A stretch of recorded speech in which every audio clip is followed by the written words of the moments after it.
আইয়ুব আলাইহিস সালাম এত অসুস্থ বিছানায় পড়ে আছিলেন, এত অসুস্থ, সারা শরীরের মধ্যে পোকা, চলাফেরার কায়দা নাই, বিছানায় পড়ে আছেন দীর্ঘদিন। এমন পরিমাণ অসুস্থ হয়ে গেলেন, তার শরীরের পোকা লাগিয়ে এক পর্যায়ে শরীর পচন ধরলো, এমন গন্ধ দুর্গন্ধ এলাকা ছড়ায় গেল। মানুষগুলো অতিষ্ঠ হয়ে এলাকা ছেড়ে অন্যত্র চলে যায়। এরে নবীর আশিক উম্মতের দল, এত পরিমাণ কষ্টের মধ্যে একদিন আইয়ুব নবী তাকায় দেখেন তার জিহ্বার মধ্যে পোকা দেখা যায়। এতদিন আইয়ুব নবী জিহ্বাটা নাড়ায় নাড়ায় আল্লাহর জিকির করতেছিলেন, এখন পোকা জিহ্বায় আসলো, আরো কষ্ট বেড়ে গেল। আইয়ুব আলাইহিস সালাম বলেন, হে মালিক, এতদিন শরীরের মধ্যে পোকা, আজকে জিহ্বায় পোকা দিলা, চোখের পানি রাখতে পারি না। এতদিন আমার জিহ্বাটা ভালো ছিল, আমি তোমার নামের জিকির করার কারণে আমার পেটে কোনো ক্ষুধা অনুভব হতো না। এই জিহ্বাটা নাড়ায় নাড়ায় তুমি আল্লাহকে বারবার ডাকতাম, আর তৃপ্তি অর্জন করতাম। আজ আমার জিহ্বার মধ্যে পোকা ধরছে, আমি তোমাকে কিভাবে ডাকবো রে মালিক।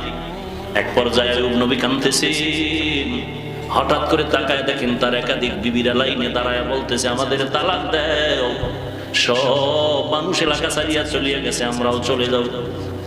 আইয়ুব আলাইহিস সালাম ওই কান্না চোখে বললেন, যাও, ওয়ামান ইয়াতাওয়াক্কাল আলাল্লাহ ফাহুয়া হাসবু, যারা আল্লাহর উপরে ভরসা করেন আল্লাহ তাদের জন্য যথেষ্ট হয়ে যায়। এর নবীর উম্মতের দল, আইয়ুব নবী চোখের পানি ছেড়ে কান্না করে বিবিদেরও তালাক দিলে বিবিরাও চলে গেল। আইয়ুব নবীর কান্নার আওয়াজ হঠাৎ করে তাকায় দেখে একমাত্র বিবি রহমা নামের, যেটাকে আম ভাবে বলে রহিমা, ইউসুফ নবীর কন্যা রহিমা, এই রহমা নামের বিবি পায়ের কিনারায় বসে কান্না করে। আইয়ুব নবী বলে, ও বিবি, ইশারায় বললেন সবাই গেল, তুমি যাও না কেন, তুমিও যাও। রহমা নামের বিবি চোখের পানি ছেড়ে পা জড়ায় কান্না করলেন, ও পয়গম্বর, আমাকে বিদায় দিবেন না, আমি আপনার কিনারায় আমার জীবনের শেষ পর্যন্ত আমি খেদমত করে যাব। ও বিবি, কারণটা কি? সব বিবিরা চলে গেল, আমি যাব না, কারণ আমি রহিমা এমন কোন আমল করতে পারি না, আল্লাহ পাকের দরবারে আমি দাঁড়ায় হিসাব দিয়ে একটা পেশ করবো, আমল এমন কোন আমল নাই। হাসরের ময়দানটা বড় কঠিন, সূর্যের একটা মুখ বর্তমানে জমিনের মধ্যে দেওয়া, সেদিন 12টা মুখ থাকবে জমিনের দিকে মাথার উপরে। এখন সূর্য জমিন থেকে 9,30,00,000 মাইল উপরে, সেদিন সূর্য মাথার উপরে আসবে। এখন বর্তমানে সূর্যের ওই একটা মুখে ফেরেশতারা পানি দেয় ঠান্ডা করার জন্য, তাপ কমানোর জন্য। আল্লাহ তাআলা ওই দিন বলবে, সূর্য তোর 12টা মুখ নিচের দিকে দিয়ে যত তাপ আছে জমিনে ছেড়ে দে। সূর্যের তাপে পুরা জমিনটা তামা হয়ে যাবে। অপরদিকে জাহান্নামের আওয়াজ, কেউ কারো পরিচয় দিবে না, সবাই কান্নায় বেকারার হয়ে যাবে। আল্লাহ তাআলার আওয়াজ, কুদরতি হুঙ্কার, লিমানিল মুলকুল ইয়াউম লিল্লাহিল ওয়াহিদিল কাহ্হার, এমন আওয়াজ দিবেন আমার আল্লাহ, কুদরতি আওয়াজে হাসরের মাঠ থরথর করে কেঁপে উঠবে। জাহান্নামের আওয়াজ, আল্লাহকে বলবেন, আল্লাহ গুনাহগার গুলো কই, গুনাহগার আমাকে দাও, আমার পেটে বড় ক্ষুধা। আল্লাহ বলবেন, ফেরেশতা 70,000 শিকল লাগায় জাহান্নামের পেছনে টেনে ধরে রাখো। জাহান্নাম যখন থামতে চায় না, এক পর্যায়ে আপনার আমার মায়ার নবী সিজদায় পড়ে কান্না শুরু করবে। আপনার আমার নবীর কান্না দেখে আল্লাহ বলবেন, নবী আপনি কাঁদবেন না, কি বলেন? বলে, আমার একটা উম্মত যেন জাহান্নামে না যায়, জাহান্নামকে ফিরায় দেয়। জাহান্নামের আওয়াজ সহ্য করা যায় না, বিকট আওয়াজ। আল্লাহ তাআলা তখন ফেরেশতার হাতে, কুদরতি হাতে একটু পানি দিয়ে বলবে, জাহান্নামের গায়ে ছিটায় দাও। জাহান্নামের গায়ে পানিটা দেওয়া মাত্র জাহান্নাম দ্রুত গতিতে পেছন দিকে ভাগতে থাকবে। ফেরেশতারা বলবেন, ও মালিক, যেই জাহান্নামকে 70,000 শিকল দিয়ে ধরে রাখতে পারি না, একটু সামান্য পানি দেওয়া মাত্র দৌড়ায় গেল, এটা কিসের বরকতের পানি? এই পানিটা কি জমজমের পানি, নাকি কাউসারের পানি, নাকি আবে হায়াতের পানি, নাকি দুনিয়ার কোন সমুদ্রের পানি? আল্লাহ তাআলা বলবেন, ও ফেরেশতা, এই পানিটা জমজমের পানিও না, কাউসারের পানিও না, আবে হায়াতের পানিও না, জমজমের পানিও না। এই পানি হলো দুনিয়াতে আমার গুনাহগার বান্দাদের চোখের পানি। আর এই দামি মানুষটার আরো দামি হলো এই মানুষের থেকে, সব থেকে মানুষের মধ্যে দামি রাহমাতুল লিল আলামিন অতএব হে মানুষ, সমস্ত দামি জিনিসের খেদমত করবে অন্যান্য মাখলুক, আর তোমরা মানুষ হইয়া রাহমাতুল লিল আলামিন দামি ব্যক্তির অনুসরণ করবা, আর রাহমাতুল লিল আলামিন সহ সবগুলো আল্লাহর দিকে নজর করে ইবাদত করবা, কারণ আমার আল্লাহর মতো আর কোনো আল্লাহ নাই। মানুষ বড় দামি, কিন্তু এই মানুষ শক্তির দিক থেকে দুর্বল। এই মানুষের মতো দামি যেমন কেউ নাই, আবার এই মানুষের মতো দুর্বল জমিনের মধ্যে কেউ নাই। আরে আদম সন্তান, এই দুর্বলতাটাই তোর সম্মানের কারণ। আর এই সম্মান যদি ধরে রাখতে চাও, একা একা ধরে রাখতে পারবি না। আমি তোরে দুর্বল করে বানাইলাম, কারো না কারো সহযোগিতা নিয়ে তোমাকে চলতে হবে, কারো না কারো সহযোগিতা তোমার নিয়ে চলতে হবে। আমরা বড় দুর্বল। একটু নজর করে দেখো, আমি যখন দুনিয়াতে মায়ের গর্ভ থেকে এসেছিলাম, আম্মা জান বাচ্চা গর্ভে নিয়ে প্রসব বেদনায় কান্নার আওয়াজ, খানা নাই, ঘুম নাই, আরাম নাই, মা বড় অস্থির, সাত আসমান যেমন মাথার উপরে চেপে পড়ছে। মার কান্নার আওয়াজে আশেপাশের মানুষের ঘুম নাই, মানুষ আতঙ্কিত হয়ে গেল। আমার মাকে সান্ত্বনা দেওয়ার জন্য আমার দাদি, আমার নানি পাশে বসে আছে। আম্মা জান মাঝে মাঝে বেহুশ হয়ে যান, আবার বসে আসে। এক পর্যায়ে যখন দুনিয়াতে আমি আসলাম, আমার দাদি, আমার নানি আমাকে মোসায় ধরে আমার আম্মার চোখের সামনে নিলেন। আম্মা জান আমাকে দেখা মাত্র স্বস্তির নিঃশ্বাস ফেললেন। এবার বলে, বাচ্চা এখন কান্না করে, তাড়াতাড়ি দুধের ব্যবস্থা করে দাও। আল্লাহ বলেন, ও গোলাম, দুনিয়াতে আসার পরে তুই ভাত তরকারি খেতে পারবি না। আমি আল্লাহ রাব্বুল আলামিন স্পেশাল খানার ব্যবস্থা করলাম, যেটা তোর জন্য বেশি ক্ষতি হবে না, কিছুই হবে না, তোর আরাম হবে। আল্লাহ বলেন, রে গোলাম, আমি আল্লাহ এমন কুদরতের ফ্লাক্স বানাইলাম, 2 বছরের সীমানা পর্যন্ত মায়ের বুকের দুগ্ধ পান করবি, একটা সেকেন্ডের জন্য আমার ফ্লাক্সের দুধ নষ্ট হবে না। আরে বান্দা, তুই কত বড় দুর্বল। আবার দেখা যায় অনেক সময় বাচ্চা মায়ের দুধ পায় না, দৌড়াইয়া বাবায় চলে গেল ডাক্তারের কাছে, ঔষধ দাও, আমার বাচ্চা দুধ পায় না। কতটাই যে দুর্বল। আমার মা দুধ আমার মুখে দেয়, আমি গিলতে পারি না, জানি না, চাবাইতেও পারি না, ফেলে দেই। ওদিকে তাকায় দেখো ভিন্ন একটা মাখলুক, ছাগল, বকরির বাচ্চার দিকে তাকাও। যখন বকরিটার বাচ্চা দুনিয়াতে প্রসব করে, ডানে বামে সহযোগিতার জন্য কেউ নাই। বাচ্চাটা জমিনে পড়ার পরে কাউকে দেখাই দিতে হয় না, মায়ের ওলানটা কোথায়, দুধ কোথায়। বাচ্চা নিজে আল্লাহ এমন মেধা দান করলেন, নিজে নিজেই মায়ের ওলানে গিয়া মুখ লাগায় দিল। মুখ লাগানোর পর দেখে ওলান শক্ত, দুধ আসে না। বাচ্চাটা বড় অস্থির, ক্ষুধা তৃষ্ণা নিবারণ করা যায় না। বাচ্চাটা মনে মনে ভাবলো, কোন ডাক্তারের কাছে ঔষধ পাবো না। নিজের মাথাটা দিয়া বাচ্চাটা তার মায়ের ওলানে 2-3টা আঘাত করলো। আঘাত করা মাত্র মায়ের ওলান শক্ত ছিল, নরম হয়ে গেল। বাচ্চাটা মুখ লাগাইতে দেরি, পেটের মধ্যে দুধ আসতে আর দেরি হলো না। একটা বকরির বাচ্চা কি পরিমাণ সবল, ওই তুলনা আমরা মানুষ কতটাই যে দুর্বল। এরে আল্লাহর গোলাম, আল্লাহ পাক বলেন, এ গোলাম, তুমি খানার দিক থেকেও বড় দুর্বল, চলাফেরার দিক থেকেও বড় দুর্বল। একটা উটের দিকে তাকাও, 6 দিন পর্যন্ত না খাইয়াও মরবে না, আর মানুষ 1 ঘন্টা না খাইলে হুতাশ হয়ে যায়, বেকার হয়ে যায়। দুনিয়ার লোভে পড়েছো মানুষ, কারণটা কি? উল্টা দিকে চলছো কেন? আল্লাহ পাক এই মানুষকে এত দামি বানাইলেন, আসমান বানাইলেন, জমিন বানাইলেন, পাহাড় পর্বত চন্দ্র সূর্য আল্লাহ সৃষ্টি করেছেন। রব্বুল আলামিন বলেন, ও মানুষ, আসমান আমি বানাইছি, জমিন পাহাড় পর্বত সব আমি বানাইলাম, একটা আমার না। আমি মানুষকে বললাম এরা আমার, আমি সূর্যকে বলি না আমার, সূর্য আমার, চাঁদ আমার, পানি আমার। আমি বান্দাগুলোকে বললাম তোরা আমার। কারণটা কি? আমি আল্লাহ দুনিয়ার সব কিছু বানাইলাম বান্দা তোর খেদমতের জন্য, আর তুই মানুষটারে বানাইলাম আমি আল্লাহর গোলামি করার জন্য। তোরে দুনিয়ার জন্য বানাই নাই, দুনিয়া তোর জন্য বানাইছি। আসমানটার জন্য তোকে বানাই নাই, তোর জন্য আসমান বানাইছি। জমিনের জন্য তোমাকে বানাই নাই, বরং তোমার জন্য জমিন বানাইছি। পানির জন্য তোমাকে বানানো হয় নাই, বরং পানি মানুষ তোমার জন্য বানানো হয়েছে। আসমান তোমার জন্য, সূর্য তোমার জন্য, চাঁদ তোমার জন্য। তোমাকে সূর্যের জন্য বানানো হয় নাই, তোমাকে চাঁদের জন্য বানানো হয় নাই, তোমাকে আসমানের জন্য বানাই নাই, তোমাকে জমিনের গোলামি করার জন্য বানাই নাই, বরং জমিনটা তোমার গোলামি করার জন্য বানাইলাম। সাগর বানাইলাম তোমার গোলামি করার জন্য, গ্রহ নক্ষত্র বানাইলাম তোমার গোলামি করার জন্য, পাহাড় পর্বত বানাইলাম তোমার গোলামি করার জন্য, নদীর মাছ বানাইলাম মানুষের গোলামি করার জন্য। আমি আল্লাহ তারকা বানাইলাম মানুষের গোলামি করার জন্য, বাঘ জঙ্গলের প্রত্যেকটা হিংস্র প্রাণী বানাইলাম মানুষের গোলামির জন্য।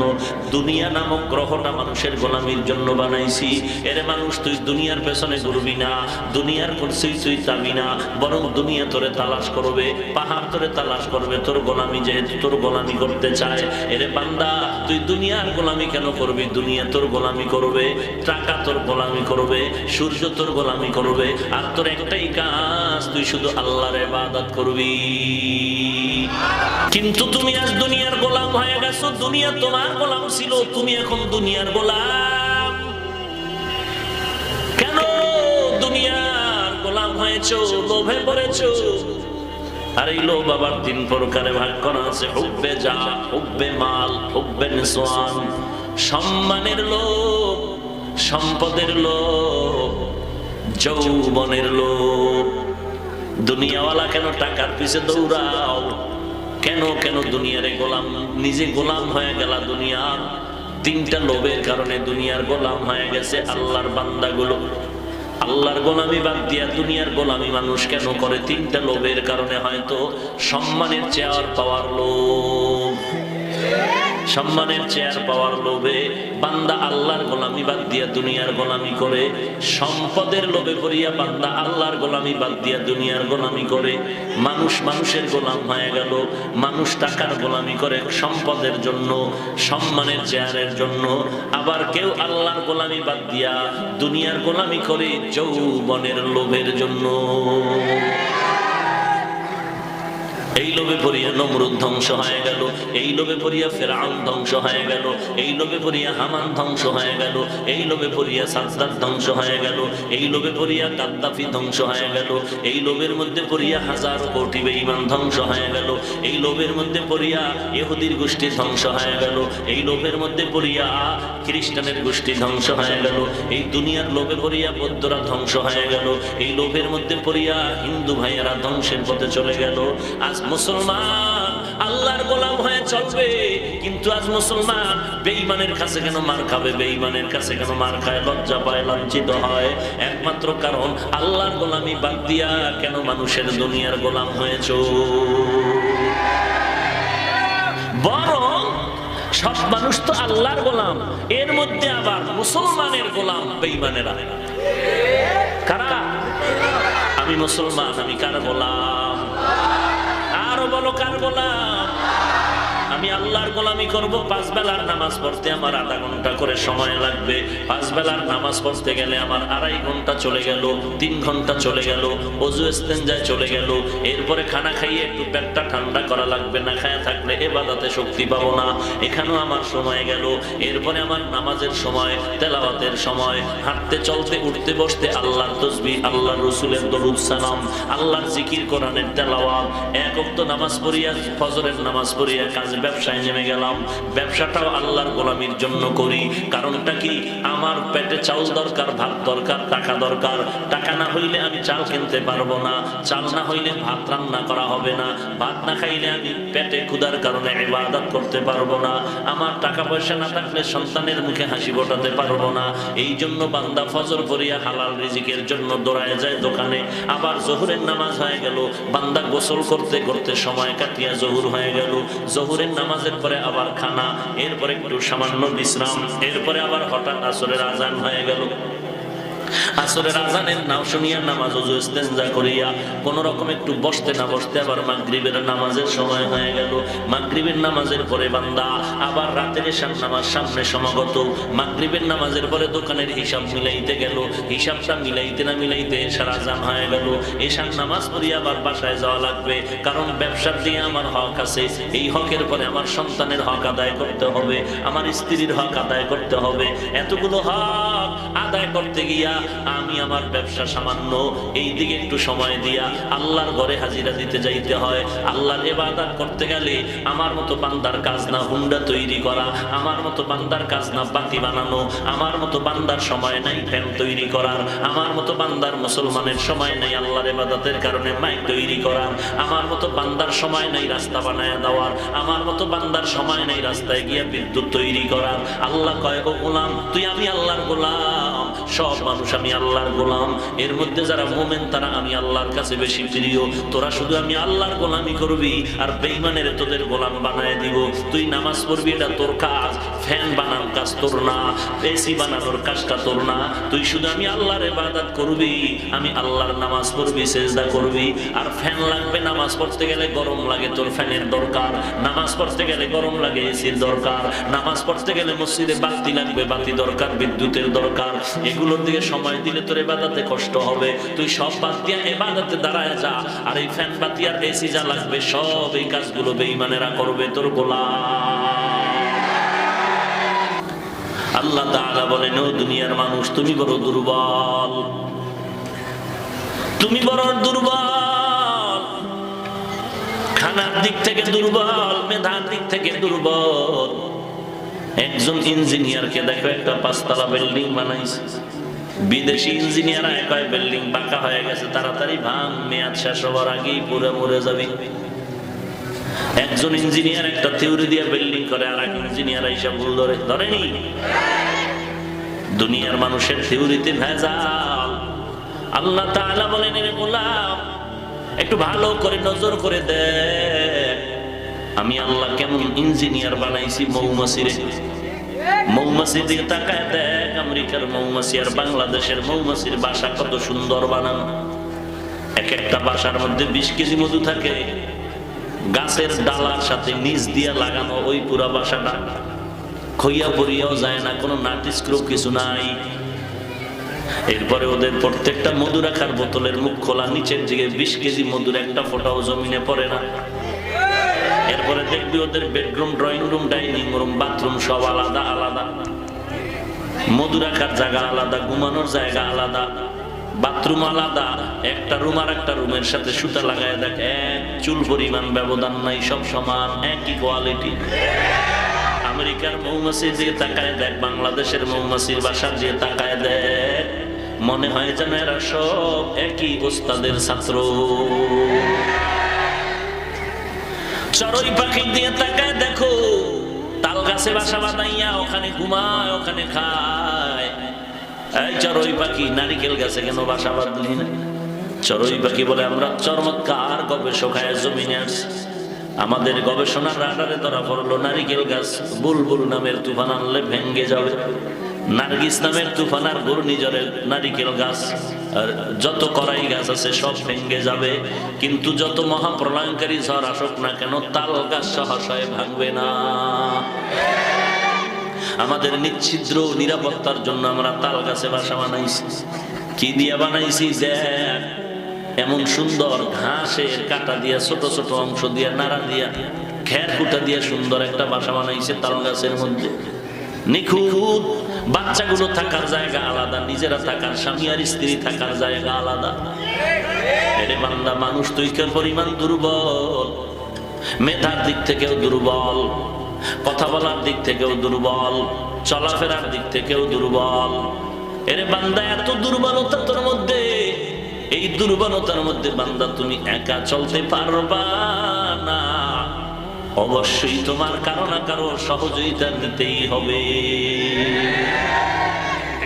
সহযোগিতা ছাড়া চলার উপায় আছে?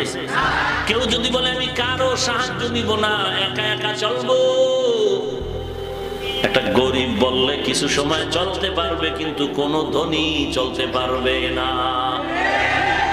আপনাদের আইনতে এলাকার থেকে একজন ধনী মানুষ গরিব যদি রিকশায় উঠে যায়, রাস্তার মাঝখানে গিয়ে যদি রিকশা নষ্ট হয়ে যায়, পোস্তগলা ব্রিজ পর্যন্ত গরিব কিন্তু দৌড়াইয়া হাঁটিয়া যেতে পারবে। কিন্তু বড় লোক যদি রিকশায় উঠেই যায়, মাঝখানে গিয়ে যদি নষ্ট হয়ে যায়, ওই বান্দা দৌড়াইয়া পোস্তগলা পর্যন্ত যেতে পারবে না, দুর্বল হয়ে যাবে। এরে নবীর উম্মতের দল, তাহলে একা একা চলার কোনো উপায় নাই। প্রত্যেকটা মানুষের কারো না কারো সাহায্য নিয়েই চলতে হবে। এই হলো এক কথা। সাহায্য সকলের প্রয়োজন আছে না নাই? স্বয়ং সম্পূর্ণ জগতে কেউ আছে? কেউ একজনের বাড়ি গাড়ি টাকা পয়সা সন্তান সম্পদ সব আছে, এরপর বান্দা স্বয়ং সম্পূর্ণ না, বরং বেশি অন্যর তুলনায় সে অসহায়। এরে বান্দা, আল্লামা শাইখ সাদি রহমাতুল্লাহ আলাইহি বলেছেন, ওরে দুনিয়ার মানুষ, এই জমিনের মধ্যে অনেক মানুষের পেটের ক্ষুধা নিবারণ হয়, চোখের ক্ষুধা নিবারণ হয় না। এত পায় এত খায়, এরপর খালি অভাব অভাব অভাব অভাব। হ্যাঁ, মসজিদে টাকা দেন কয় অভাব, মাদ্রাসায় টাকা দেন বলে অভাব, 4 দিন ওয়াজ মাহফিল হবে 10,000 টাকা দেন বলে অভাব। এই চোরাই গিয়া মদের আড্ডায় হাজার হাজার টাকা নষ্ট করে, সেখানে অভাব নাই। এই চোরাই গিয়া সিনেমা হল দেখে, সেখানে অভাব নাই। এই বান্দা অনেক সময় দেখবা জুয়ার আড্ডায় যায়, মদের আড্ডায় যায়, নারীদের আড্ডায় যায়, পার্কে ঘুরে, কক্সবাজার বন্ধু বান্ধব নিয়ে ঘুরে, সেখানে কোনো অভাব নাই। মসজিদে চাইলে বলে অভাব, মাদ্রাসায় কিছু দান করতে গেলে বলে অভাব, আল্লাহর দ্বীনের পথে দান করতে গেলে বলে অভাব। এরে নবীর উম্মতের দল, এই জন্যই তো বললাম, আল্লামা শাইখ সাদি বলেন, মানুষের পেটের ক্ষুধা নিবারণ হলো, চোখের ক্ষুধা নিবারণ হয় না। টিনের ঘরওয়ালা বয়া, খেরের ঘরওয়ালা বয়া বয়া কাঁদতেছে। এ ভাই কান্দো কেন? বলে টিনের ঘরের শান্তি তো জীবনে পাইলাম না, কপাল বড় খারাপ। দৌড়াইয়া গেলাম টিনের ঘরওয়ালার কেমন আরাম, টিনের ঘরওয়ালাও দেখি কান্না করে। কি ব্যাপার ভাই কান্দো কেন? বলে কান্না করি বিল্ডিং এর মজা তো কপালে নাই, কপাল বড় খারাপ। বিল্ডিং ওয়ালার কাছে গিয়ে দেখি কি আরাম। বিল্ডিং ওয়ালা বলে আমার মতো অশান্তিতে জমিনে আর একজনও নাই। তাহলে অভাব ছাড়া আছে কেউ? বরং যে যত বড় লোক সে তত অভাবী। গরিব যারা আছে 100 টাকা হইলে তার অভাব চলে যায়, যারা বড় লোক তার লক্ষ লক্ষ টাকায়ও অভাব শেষ হয় না। কি পরিমাণ অভাবী এই বড় লোক! এর নবীর উম্মতের দল, একটা বড় লোকের 5 তলা বিল্ডিং এত সুন্দর, বাংলাদেশের সব গরিবরা যদি বলে কোন বড় লোকের ঘরে কাজ করব না, 1 সপ্তাহ টাইম প্রত্যেকটা বড় লোকের টাইলস মোজাইক করা বাড়িটা হবে গরুর ঘর, আর তার নিজের জীবন হবে পঙ্গু জিন্দেগি। কারণ কি? কারণ কি? বড় লোকের জুতা মুছে দেয় গরিব, বড় লোকের বাথরুম পরিষ্কার করে দেয় গরিব, বড় লোকের খানা পাকায় দেয় গরিব, বড় লোকের জামা কাপড় ধুয়ে দেয় গরিব। গরিব যদি কাজ না করে 1 সপ্তাহের মধ্যে বড় লোকের টাইলস আর মোজাইক করা ঘর হবে গরুর গোয়াল ঘর, আর তার জীবনটা হবে পঙ্গু জিন্দেগি। এরে নবীর উম্মতের দল, এই জন্যই বললাম, যত বড় বড় লোক সে তত বড় অভাবী, তত বড় অসহায়। গরিবরা তো নিজের জামা নিজে ধুয়ে দেয়, নিজেরটা নিজে করে, নিজের পাক নিজে করে। বড় লোক করে? হ্যাঁ, ছেলেরা যদি গায়, ছেলে ঢাকার শহরে তোর একটা বিল্ডিং লিখিয়ে দিব, মাথায় কোরআন নিয়েও বলতে চাই, একটা ফ্ল্যাট তোর নামে দিব, দৈনন্দিন তোরে আমি 20,000 টাকা পকেট খরচ দিব। সন্তান যদি বলে আব্বা তুমি এত আদর করো কেন?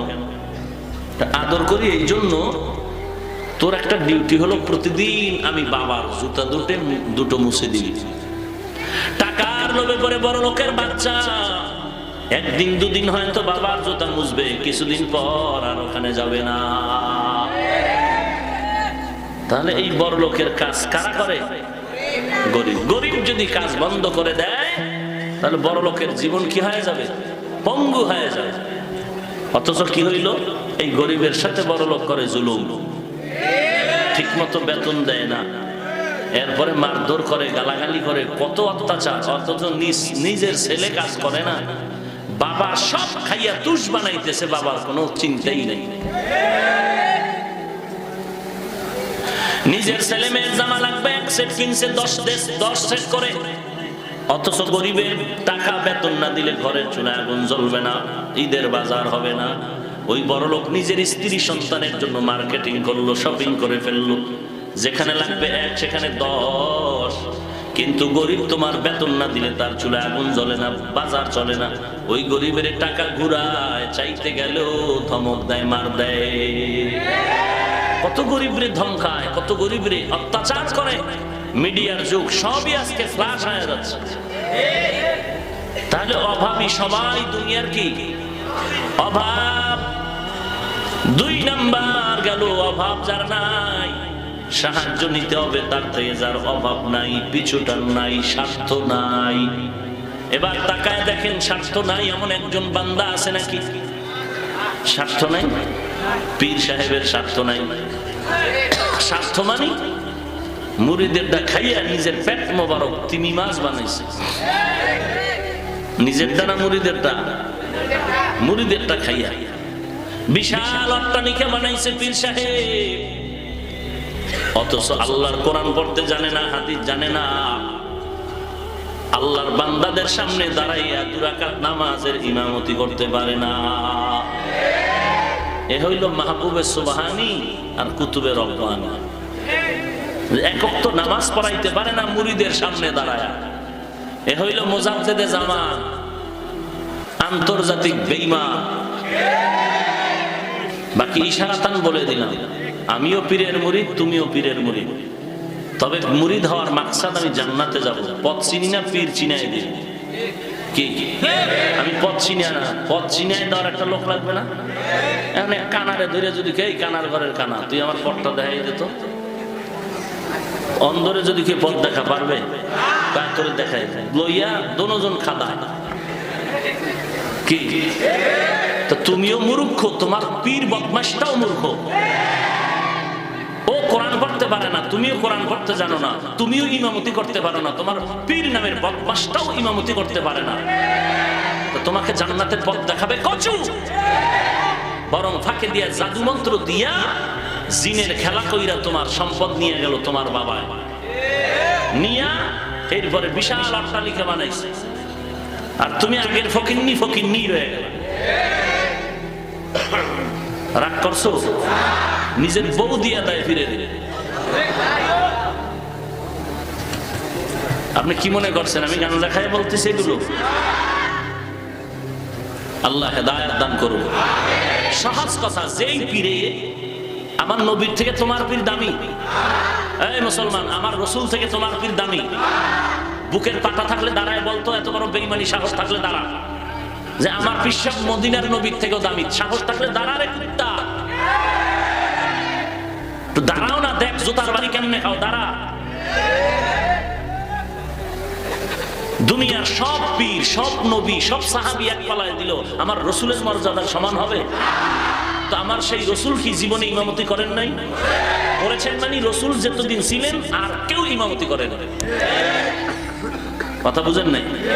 এমন কি রসুলের ইন্তেকালের পরে জানাজা হয়েছে না? জামাতে হয় নাই, জামাতেও হয় নাই।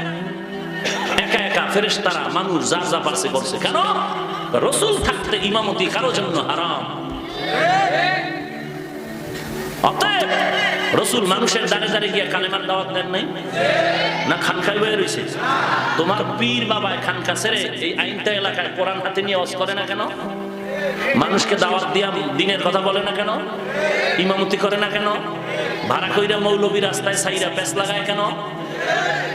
তোমার পীর নয়, ও ইহুদির টাটকা দালাল। সহজ কথা, তোমার পীর ওই ব্যক্তিকে মানাও যে মানুষের সামনে কোরআন হাদিস দিয়া বয়ান করে, মানুষের আমল ভালো হয় এবং ইমামতি তিনিই করার যোগ্যতা রাখে। যদি তোমার পীর দেখো ইমামতি করে না, কোনো ওই গোপন টোপন নাই, গোপন কোনো তাবিজ টাবিজ নাই, ফাইনাল কথা, পীর সাহেব হুজুর কেন ইমামতি করে না?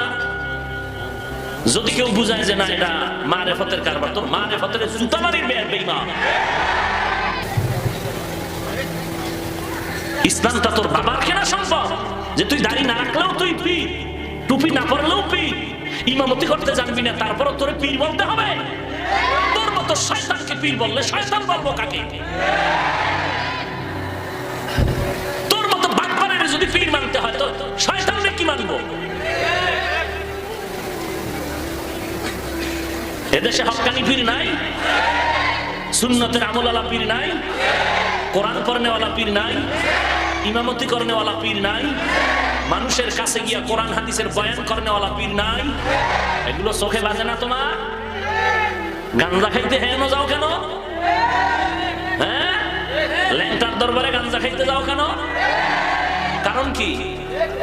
তুমি না আল্লাহওয়ালার কাছে যাবা, আল্লাহওয়ালার কাছে যায় তুমি আল্লাহরে তালাশ করবা, তুমি গাঞ্জা তালাশ করো কেন? তুমি 20 বছর পীরের দরবারে গেছো, দাড়ি উঠে না কেন? তুমি 20 বছর পীরের দরবারে ঘুরো, রসুলের সুন্নতের টুপি নাই কেন? গাঞ্জা খাও কেন? বিড়ি টানো কেন? মদ পান করো কেন? বেপরদায় চলো কেন? বুঝা গেল গাছ যেমন ফল তেমন, তোমার পীর যেমন বাটপার তুমিও তেমন বাটপার। কি মাহফিল কমিটি সমস্যা হইতেছে কোনো? আগামী বছর বন্ধ হইব নি মাহফিল? আল্লাহ সব ভাইকে হেদায়েত দান করুন। জীবনে আসছি একবার, বিদায় নিব একবার, তবে বিড়ালের মতো নয়, সিংহের মতো। আল্লাহ সব ভাইকে হেদায়েত দান করুন। এখানে যে যুবকরা আছো, তোরা আমার সাথে ওয়াদা কর, তোরা ঠিক হ। আমি তুই যদি ঠিক হয়ে যাই, বুড়ারা এমনি ঠিক হয়ে যাবে। কারণ আমরা যুবক যদি বুড়ারা আইতই মনে ফিডা খাইব, ভয় আছে। তোরা যুবকরা ঠিক হ। তুই নামাজ পড়ো না, দাড়ি রাখতে পারো না, কলেজে পড়ো, ভার্সিটিতে পড়ো, বিড়ি টানো, যাই করো, অন্তত তুই মুসলমানের বাচ্চা হইয়া সঠিক কথাটাকে সমর্থন কর। যে হাফিজ ভাই, আমি যদিও দাড়ি রাখতে পারি না, নামাজ পড়তে পারি না, কিন্তু আপনার কথাগুলো কোরআন সুন্নাহ অনুযায়ী সঠিক, আর যারা চলে না তারা ব্যাঠিক, এই কথাটা তুই একটু স্বীকার কর। যে না, আপনার লাইনের পীর হক, যারা এই লাইনে নাই তারা বাতিল। এই কথাটা তোর মুখ দিয়ে যখন বের হবে যে হ্যাঁ হ্যাঁ, আপনার কথায় হক্কানি পীরেরাই পীর, যারা যেই দরবারে গেলে মানুষের আমল ভালো হয় এরাই হক্কানি, আর যেই পীরের দরবারে গেলে আমল ভালো হয় না এরা কেউ হক না, সব বাতিল। শুধু এই এলাকায় এই কথাগুলো যদি তুই সমর্থন করো, ভণ্ডরা এলাকায় ঘুরতে পারবে না। বলবি তাহলে এরাই পীরগিরি করে কেন? শুরুতে কি বলছি? লোভ লোভ লোভ লোভ। কি কয় প্রকার? ক্ষমতার লোভ, সম্মানের চেয়ার পাওয়ার লোভ, মুরিদের টাকা খাওয়ার লোভ। কি খাওয়ার লোভ? একটা লোক দাঁড়ায় বলছে অমুক পিসাব এক গরিবের বাড়ি কইরা দিছে। দাঁড়ায় বলছে একজন পিসাব গরিব মুরিদের বাড়ি বানায় দিছে। আছে? বরং ওই গরিবেরটাও খাইয়ে দিছে।